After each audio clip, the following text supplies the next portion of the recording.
All right, what's up, guys? I'm Kevin from XXL. We're here with DJ Hed. West Um, Coast. West Coast, baby. So how's it going, DJ Hed? What's popping today? Man, I feel great, bro. God is good. I feel excited. I feel exhausted, Oh yeah, man. emotionally taxed. You know what I mean? Yeah, I mean, totally understandable after last night. Of course, the pop out concert, Ken and Friends, DJ Hed and Friends, Mustard and Friends, all went down last night. What were your thoughts overall about the event last night? Uh, what did you think of it? Honestly, is probably the most historic moment that I've ever experienced personally. We had a moment like this years ago in like 2008 in Houston at the Ozone Awards, which is a magazine that don't exist anymore. But it was a moment like that. It's kind of reminiscent of that. And I remember me, myself, Glasses, G Malone, TDE, like we took a trip down there. It was like and then also the homies from the Bay, Mr. Fab, everybody. We went to Houston and kind of took over, and it just brought that energy back from those times to me. But last night, like I can't take the credit for that, bro. That's all. Like I can't take any of the credit. Like I would love to be like, yeah, and beat my chest, but those everybody involved from the lineup, that was all PG Lang and Free Lunch Agency. I can't take credit for that. You know what I mean? The surprises, the way the day flowed. The only thing that I take credit for is me holding my shit together. No doubt, And no doubt, you know what I mean? And being able to and then being able to get the homies to see the vision that I had to work with. for sure. You obviously like set the tone last night. You had the first set. How'd you get involved with the whole event, or or were you like involved like any of the planning and stuff? Man, so we got the call, from the free lunch agency. Salute to my dude Tim Henshaw. Shout out to my guy Dave Free. And obviously Dot is my homie too. Like me and him talk, but we didn't talk about this at all. And they reached out and was like, "Hey, you know, Dot wants you to open the show." It's like, okay, like Crazy. what does that look like? And they're like, well, we've selected like artists that we think deserves the look, or whatever the case may be, and we want to showcase talent, and we think you'd be the best person to present that talent, and we only gonna do three sets. It's gonna be you, then it's gonna be Mustard, and it's gonna be Dot. That's the show.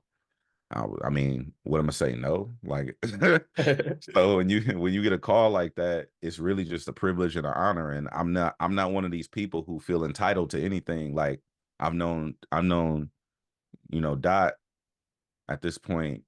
I don't know, 18 years. I've known Dave maybe 17 years. I've known Top 18 years. Like we all came up together. You know what I mean? Like sidebar, Chuck Dizzle and I, who's my partner at Homegrown Radio, when we were doing Homegrown out of his apartment, we did the interview.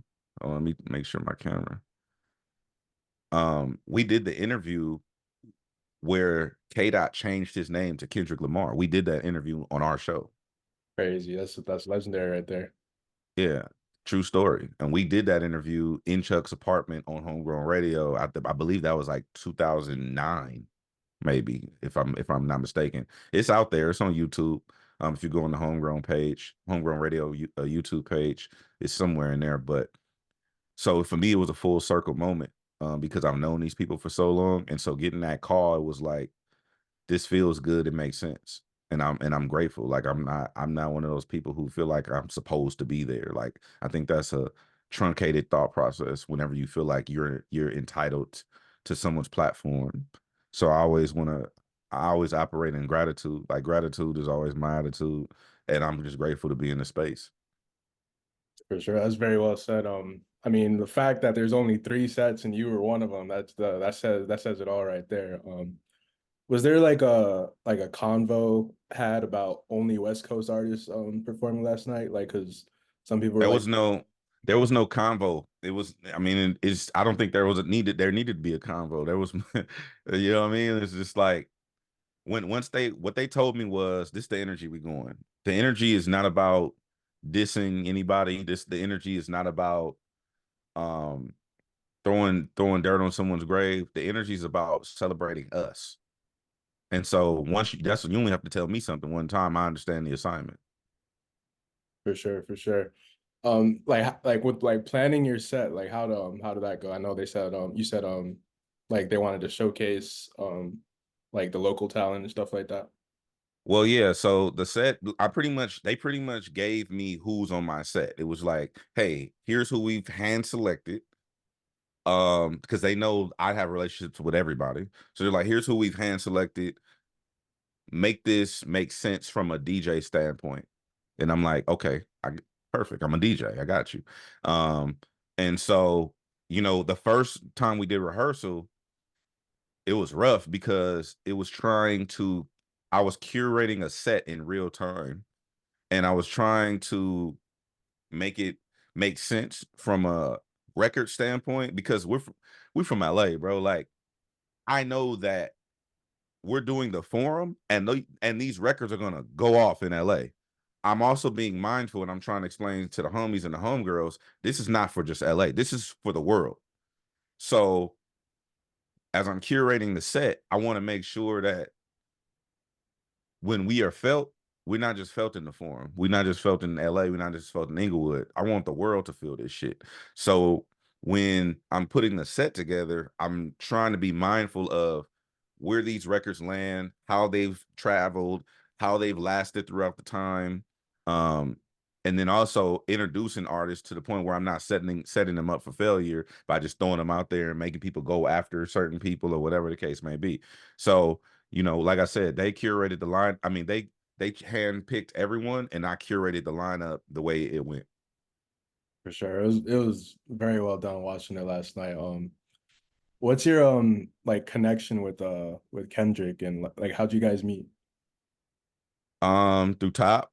So actually through G Malone, my big homie Glasses Malone.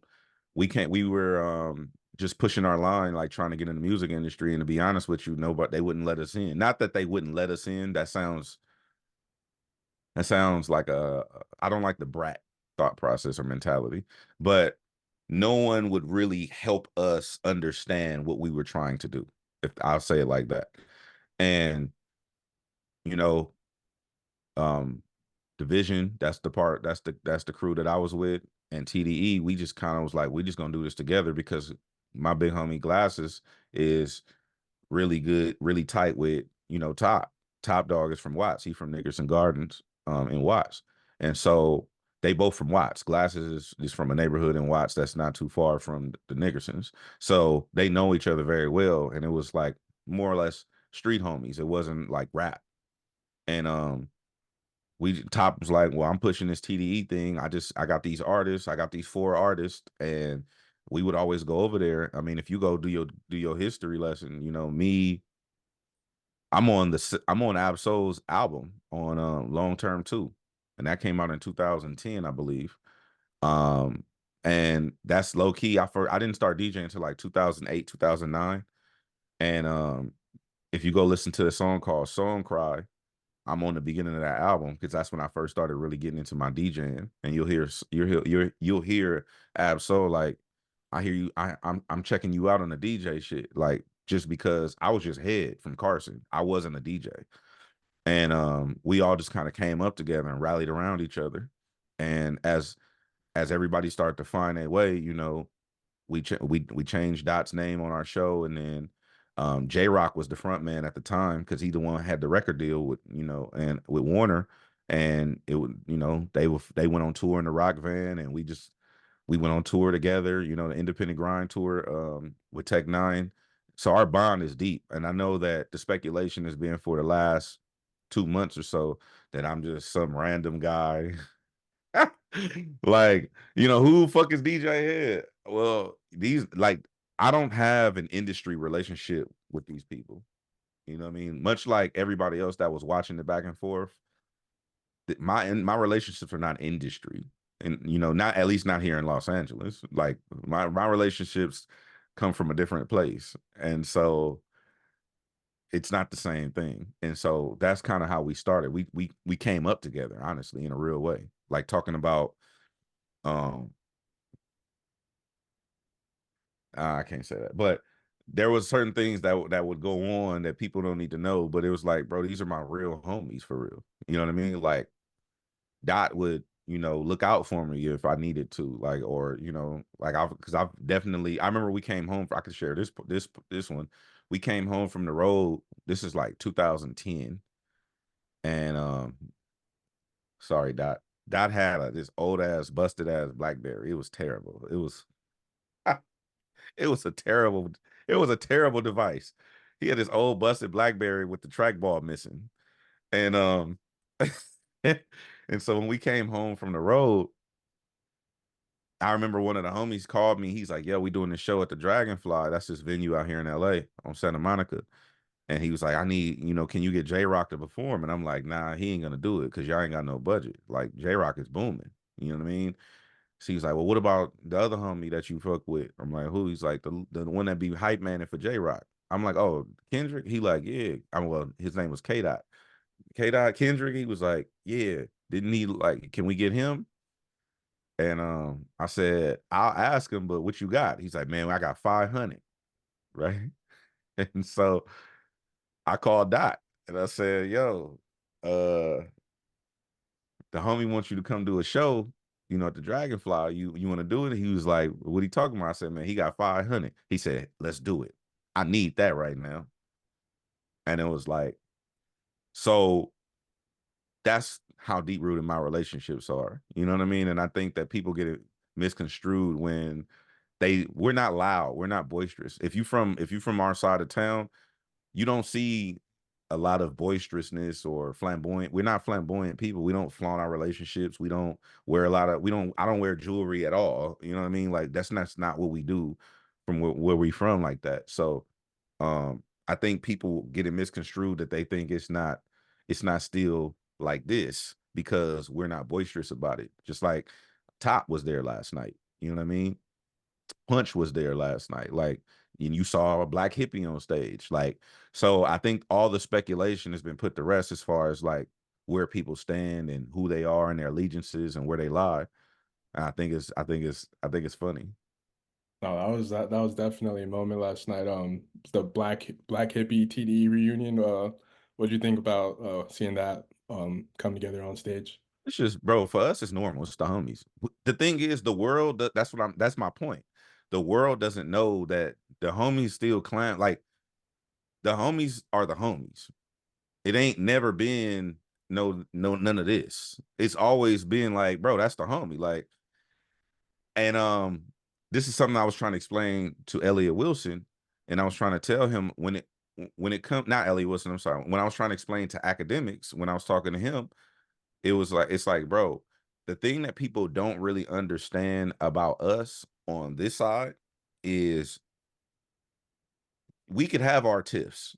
We could have back and forth. We could have but you can't have a tiff with us. It's kind of like I have a little brother, and my little brother is special needs. I can make fun of my little brother. You can't make fun of my little brother. That's cold. That's just cold. And so when you don't understand it or you not of that and you don't come from authentic culture, you wouldn't understand that that's how it works. There's always been brotherhood between PG Lang, TDE, Dot. You seen Top give it up when the dust settled. Like there's never been any of that. It's the homies I talk to Top, I talk to Dot, I talk to Dave. Like, you know what I mean? Like these are the homies. It's not nothing like that. For sure. Yeah, like speaking of like when the whole like back and forth was going on, you were definitely like a voice of maybe like the West Coast or like at least from like Kendrick's side, because like academics was kind of like the voice, I guess, for Drake. And then people were like, who is DJ Hed and stuff like that. But you've definitely like been in the game. You ain't just pop up out of nowhere. But what would you say to like the people like that did not know who you were or whatever, like question like who is this guy? 'Cause I remember you like posted something, I can't recall what it was, but they're like um something like hearing like the boy was about to drop or something like that. Well, again, like my manager Salas always says, we're not in the talent business, we're in the relationship business. So when it comes to certain things, it's just, like I said, it's a brother. It's we're at the end of the day, we're together. And for the people who don't know who I am, I don't give a fuck. I don't care. It doesn't make me no never mind. But I think that God bless him. Well said, well said. Was there anything that surprised you about what happened last night, or like anything um like that you were surprised to see? To be honest, I knew we was doing something special, but I didn't know we was doing what we were doing. Like I didn't understand. I still don't. I'm gonna be honest with you. I couldn't sleep. Like I've been up all night. I still probably won't understand what I was a part of for years to come. And um I don't necessarily, me myself and my team as well, we don't really take these moments to like, we don't really live in the moment a lot. It's more like, all right, it's like a checklist. All right, got to do this, got to do the pop out, then we got to do this, and I got to do my radio show. And it's more like automated, but I think I just need time to sort through what actually happened and like how I feel about it and my part in it. For sure. Like that was historic last night, man. Like legendary for sure. Like for hip hop, for the West Coast in particular. Um, was there anything like backstage that happened like was like notable or something like that that you could share? Um, yeah, notable. Yeah. I want the world to know this. Everybody came, they popped out, and the takeaway I want people to walk away from this is what Dot and PG Lang and Tim Henshaw and their teams were able to do. I mean, I throw myself in there, with Mustard. Um, from an LA perspective, no one outside of here can fully understand the magnitude of what was done. And maybe it's not for you or them to understand. But last night was definitely for us by us. Like like to that point, like the photo at the end with everybody on stage, like Kendrick even We talked didn't about know about that. it wasn't We planned. didn't, It was just he that just was not pulled up everybody. that was not on the set list. um we had just finished our sets, and while Dot was on stage, they were just hitting everybody like, yo, Dot wants us to, everybody stay right here. Everybody stay right here. Like Dot wants us to come on the stage at the end of the show. And we're like, okay, like if that's what Dot wants, then we'll come on stage. We had no idea that's so we all found out pretty much when y'all found out. That's crazy. Kendrick started off his set with Euphoria. Like that, like once he did that, like everybody kind of knew like what type of time he was on. Like what'd you think of him starting off the set with that? And he also had like a moment where he like switched the line up about like the Tupac ring. Like, well, what'd you think about that? Dot is literally the most surgical rapper that I've ever seen. His ability to surgically implant lyrics and double entendres, and to be honest with you, it scrambles my brain. So I choose not to think about it. But the way he's able to do that in real time, I've never seen anybody be able to do that, to do what he can do. And I told him that that's something that I actually told him before he went on stage. We were talking um in his dressing room, and I told him, I said, bro, when you go out there, make sure this is it. This is the moment. Like own the moment. Like you did this. This is you. This ain't about anybody else. This ain't about nobody. It's not about me. like, this is your moment. I want you to go out there, and I really want you to just own that shit. And he's like, say less. Bet. Was there like any conversation had about Drake at all, like before the show? Nah. Um, he Nope. performed. This was a pro us. It wasn't anti anybody. Got you. He performed Not Like Us five times. Like Well, is he that didn't like perform this. He didn't perform it the second time. The second time was on the crowd. yeah, the second time. So four times it got played Four and six. a half. Yeah, four and a half. Like how'd you feel about that? Was that like planned before, like in rehearsal? Did you know that was gonna happen? Didn't see his set at all. Didn't know what he was gonna do. Didn't know his set list.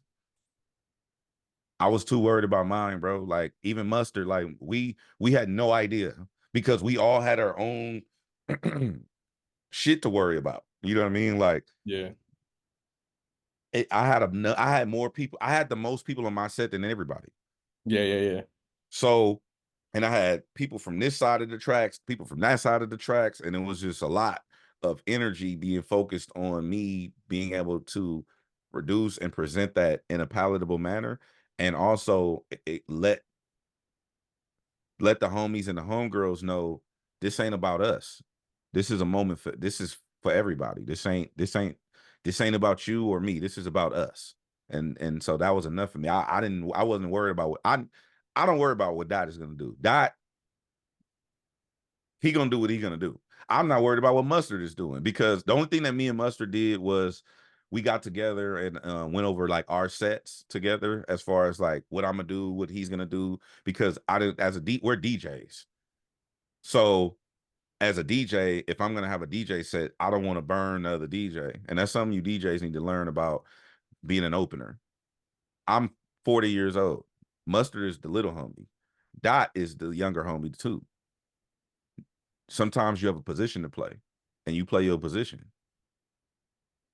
Bet. You definitely held it down, set the tone. Um, Mustard followed you up. His set was crazy, man. Like a bunch of so many hits, so many artists he brought out. What'd you think of Mustard's set? Mustard's gonna deliver. I take notes from Mustard. And a lot of people need to recognize, his greatness. He never gets mentioned in those conversations when, like, oh, the producers and this and that. But I mean, it's cool. You know what I mean? I think that from a DJ standpoint, Mustard is a DJ. Like, his uncle is DJ T. He's a legend out here in LA. And, you know, salute to the OG DJ T. And Mustard is a DJ's DJ. He didn't even he was telling me that he told me to get off the nigga shit because I'm still using my laptop. Mustard has graduated to where he just using flash drives. Like, he plugged the flash drives in, got his whole everything there, and he can cue, and like, Mustard's a wizard on that shit. I'm still using a laptop because I'm not there yet. So I think people should take notes, from Mustard from a DJ standpoint. From a producer standpoint, I don't think they'll give him his flowers until it's over with, which that's how it goes anyway. Yeah, he definitely held it down. There's like there's like a bit of a convo on Twitter about like there's like so many West Coast artists out there, but one notable omission was the Game. What do you think about that? Bro, Game is a legend. What you mean? No, I was just like he wasn't there, like type of thing. Oh, it was hella people not there, bro. Snoop wasn't there. Vince Staples wasn't there. Um, uh, Jason Cash, Joe Moses, Tyga. Like, it's a whole bunch of people that wasn't there. Like, um, that's not. I think everybody understands. Like, everything is going. It's all going. O3 Greedo. Like, there's so many people that wasn't there, but that's not what it's about. What it's about is, it's like, this is a moment to celebrate everybody. It's not really like I said, it's not an individualized thing. So I'm just grateful, even if I wasn't there. I'm grateful for the moment. I don't care about like who wasn't there and all that kind of stuff like that. Like, Glasses Malone, he wasn't there. Like, it's so many, and then also when it comes to, if you're talking about West Coast and you listen to E40's monologues, the West Coast is not just LA. That's a myth. I hate that narrative. San Diego, you got Central California, Bakersfield, Fresno, you got all the way up to Seattle, the Bay, Sacramento, you know, Tacoma. Like, that's the West Coast too. Oregon, that's the West Coast too. I count Arizona. I'll take Nevada.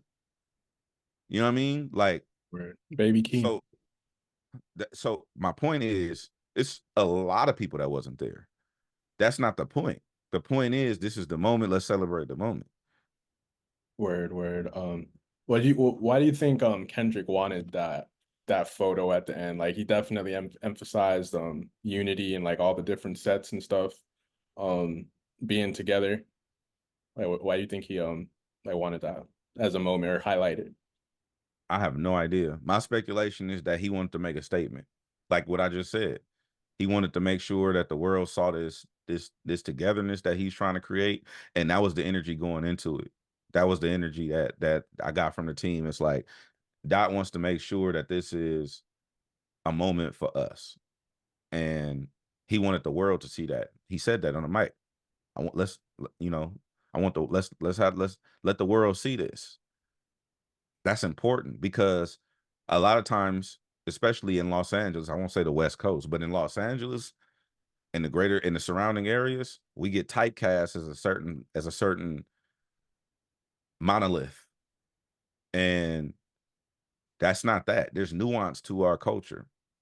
You know what I mean? Like, Los Angeles culture, Los Angeles urban street culture is different than any other place in the country, different than any other place in the world. Because when you say urban, are you in New York right now? You in New York? I'm actually in Florida right now. Okay. So you're from the East Coast. Yeah. Your urban is different than our urban. If you in Florida, your Floridian, well, Florida, first of all, Florida's its own Yeah. thing. Okay. A Florida man website is crazy. But but the when it comes to Florida's urban, I would assume is a lot of Latin culture in there. Same thing with, you know, New York and the tri-state. You got a lot of Dominican and Puerto Rican, and then when you go south, because of, we all know, the slave trade, a lot of our people settled there. So it's black culture exists in places like the Mecca, like Dot say, the Mecca is Atlanta. Okay, cool. Now, and you can always base culture and impact on culture on where the white people put the money. I say that to say this. I'm a broadcaster, right? I've been in radio 15 years. When it comes to radio, because that's my background, there's, I believe, 5 or 6 urban radio stations just in Atlanta. Just in Atlanta. West of Texas, total, there are 3 or 4 stations that cater to black people. West of Texas. It's crazy. In Los Angeles specifically, our demographic is 80% Latino. No, let me rephrase, 80% Mexican, because this is Mexico. This land was stolen from them, from white people. Our black population is 7% all in. Infants to senior citizens. That's some bullshit, Tim Cook. Infants to senior citizens, our demographic is 7% black. So when you say stuff like LA politics, LA gang culture, LA music, black culture, black people, we are not the demographic. We set the trends here. We don't control the metrics of them. We set the tone. We don't control the metrics. So it is extremely difficult for artists and culture to leave Los Angeles and translate across the world, which is why that picture was so important, to show people this is us. This is us rallying around each other. But don't get it twisted. Like, it's still a tumultuous environment, but we want you to understand we can do this too.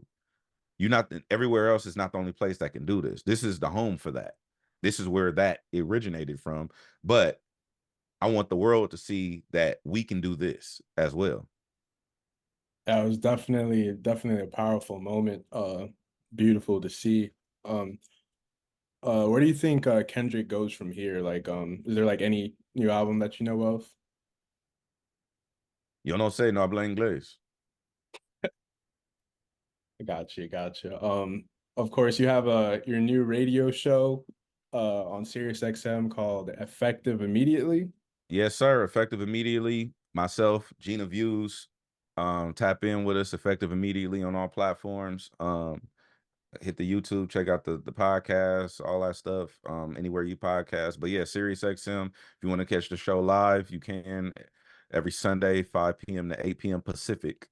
Sirius loves to do their time in East Coast, 5 p.m. Pacific time. So wherever you are, you do your mathematics on that. 5 p.m. Pacific on Sundays. DJ Hed, Gina Views, effective immediately. We coming live, and there's more to come with that show, with my show, with effective immediately. But I'll leave that for another day. But is like anything that you can tell us, anything you got planned? I don't plan on staying on one platform. Makes sense, makes sense. One other thing that's been like a bit of the talk was Kendrick's outfit, like about him maybe drawing inspo from Pac at the Source Awards back in the day in the 90s. I don't know anything about that. He didn't say anything about that. But this is what I will say about Dot. Every single thing that Dot does is with thought. I don't know that he does anything without thought. Now, I don't think that it's as deep as people make it when I see a lot of YouTube videos and stuff. People like, oh, well, the artwork for To Pimp a Butterfly has this person in it, and this person is the nephew of Frederick Douglass. And it ain't that. You know what I mean? It ain't that. But it's not that. But Dot does everything with intention. And or so does Dave. like with when 616 in LA dropped, man, like the amount of thoughts and like conspiracy theories people started speculating about, that was crazy. Um, this kind of a hypothetical, but like Tupac being such like a LA legend, West Coast legend, like what do you think he would have thought about the show last night? I think he would have thought it was epic. You gotta remember, like, if you go back and watch our homegrown radio interviews with Kendrick on the homegrown radio YouTube, you can go all the way back, to a song called High Power, where he said visions of Martin Luther staring at me. He talked about Tupac coming to him in a dream. In 2010, he was talking about that. He talked about having visions of Martin Luther King and Tupac. He said Tupac, he told us this in 2010. He said Tupac came to him in a dream and spoke to him. That's what he told us. I mean, you can go look this up. And so I don't think he does anything without intention. Never talked to him about it. We never had any dialogue about it. That's not what we talked about. Like, we rarely talk about like stuff like that. We just, we homies. So we don't really talk about stuff like that. But I don't think that he does anything without intention. Yeah, I think everything he does is very like meticulous for sure. That was all the questions I had for you today. It was a pleasure speaking with you, man. A lot of insight. Know you probably exhausted, like you said, from last night.